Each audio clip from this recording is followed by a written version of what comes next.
प्रभूजी, जसं भगवान गीतामध्ये सांगतात की मीच या प्राणी मात्रांचा जीव मात्रांचा मित्र आहे आणि तू मलाच मित्र समज. परंतु आपण जेव्हा सेवा करतो आणि सेवा भावमध्ये आपण भगवंताला जेव्हा मित्र समजतो तेव्हा चांगल्या प्रकारे त्या परिस्थितीमध्ये आपण सेवा करू शकत नाही. तर आपण काय करायला पाहिजे या सिच्युएशन मध्ये? भगवान को मित्र समझना चाहिए. 9 पद्धति है भगवान की भक्ति करने की, तो उसमें एक है साख्य. लेकिन मोस्टली हमें दास्य के रूप में भगवान की सेवा करने की कोशिश करनी चाहिए, ऐसे प्रभुपाद जी कहते हैं. क्योंकि हम अगर साख्य समझे तो हमारा फिर बहुत चिप हो जाएगा. वो हम बहुत उसको चिपली उसको हम लेंगे. भगवान हाय,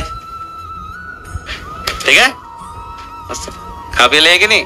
पण भगवान कृष्ण स्वतः म्हणताय गीतामध्ये की तू मी मलाच मित्र समज आणि याच्याशिवाय दुसरा तुझा कोणी मित्र नाहीये या जगात. यस यस यस, बिल्कुल बिल्कुल.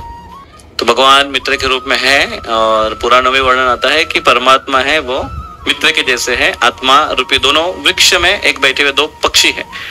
मित्र के रूप में भगवान उधर बैठे हुए हैं. कृष्ण कहते हैं कि मुझे मित्र के रूप में मानो, तो भगवान एक मित्र के रूप में भी हमको मदद करते हैं. और हर प्रकार के रिलेशन में भगवान अपने आप को प्रेजेंट करते हैं. लेकिन उस रिलेशन में प्रोमिनेंट एक सेवा का मूड होता है, वो दास्य से शुरू होता है.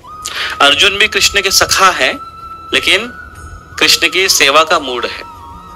कृष्ण की सेवा करना है. कृष्ण वो क्या करूं अभी, करिष्य वचनम तो नष्ट मोह स्मृतिर्लब्ध्वा. आप बोलो, आप मेरा सारा मोह नष्ट हो गया, आप बोलो, आप जैसे बोलेंगे वैसे करूंगा मैं. तो क्या हुआ, ये सेवा हुआ, ये दास्य भाव हुआ. लेकिन है सखा रूप में, सखा भाव में, लेकिन सेवा.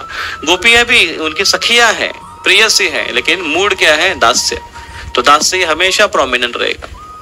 तो हमें ये ध्यान रखने की कोशिश करनी चाहिए कि हम दास्य भाव में भगवान की सेवा करें पहले. और उस मोड को जब हम डेवलप करना शुरू कर देते हैं तो फिर आगे चलकर अपना जो ओरिजिनल स्वरूप है वो अपने आप प्रकट होने लगेगा. जैसे भगवान की सेवा में हम लोग यहाँ पर अभी विग्रहों की सेवा करते हैं तो मोस्टली पैरेंटल अफेक्शन होता है, उसमें वात्सल्य भाव में सेवा करते हैं मोस्टली. क्योंकि भगवान है, अरे भगवान को कपड़े नहीं पहनाएंगे तो कौन पहनाएगा, पैरेंटल अफेक्शन है. लेकिन है सेवा भाव. भगवान की सेवा नहीं करेंगे, अरे को तो करेगा कौन, भगवान भूखे रह जाएंगे. तो वात्सल्य में भी हो या कोई भी हो, उसमें सेवा दास्य भाव ये प्रोमिनेंट होता है. और हमें वहां ही से शुरुआत करनी चाहिए. इसलिए क्योंकि हमारे लिए उससे सही रहता है कि हम उसको चीपली ना ले, भगवान को बड़े आसानी से लाए. भगवान अभी चल, तो उसमें क्या होगा, सेवा में शिथिलता आ जाएगी. जैसे अभी ड्रेसिंग शुरू है, भगवान को बाहर लाके रख दिया है पुजारी ने, वो अपना कर रहे हैं इधर, बाकी के इधर रखिए. और दूसरे कोई माता जी है वो थोड़ी लेट आ रही है तो बोले अरे भगवान तो जानते हैं, और उधर से आएगी, फिर थोड़ा लेट भी हो गया, आधा घंटा लेट हो गया, भगवान बाहर खड़े, तो आकर अरे भगवान बाहर खड़े हो गए, नहीं आती हूँ तो पूरा अपना कर तुरंत आ गई. तो वो मूड अगर बना रहेगा तो अगली बार और लेट हो सकता है, क्योंकि भगवान बाहर है, वेट कर रहे हैं. तो जब हम डिसिप्लिन रूप में लेंगे, सेवक के रूप में लेंगे, बोले नहीं लेट नहीं चलेगा, भगवान आने के पहले हमको आना चाहिए. भगवान को यहाँ पर अगर रखना है तो भगवान बाहर लाने के पहले सब कुछ रेडी होना चाहिए. चटाई बिछानी चाहिए, वो आसन रखना चाहिए, पंखा लगा है कि देखना चाहिए, ताकि गर्मी बहुत है तो उनको वो जहाँ पर रख रहे वहां पर कुछ फूल बिछाने चाहिए, ताकि भगवान आएंगे तो अच्छी जगह पर उनका वेलकमिंग होना चाहिए. ये सब ध्यान देता है भक्त.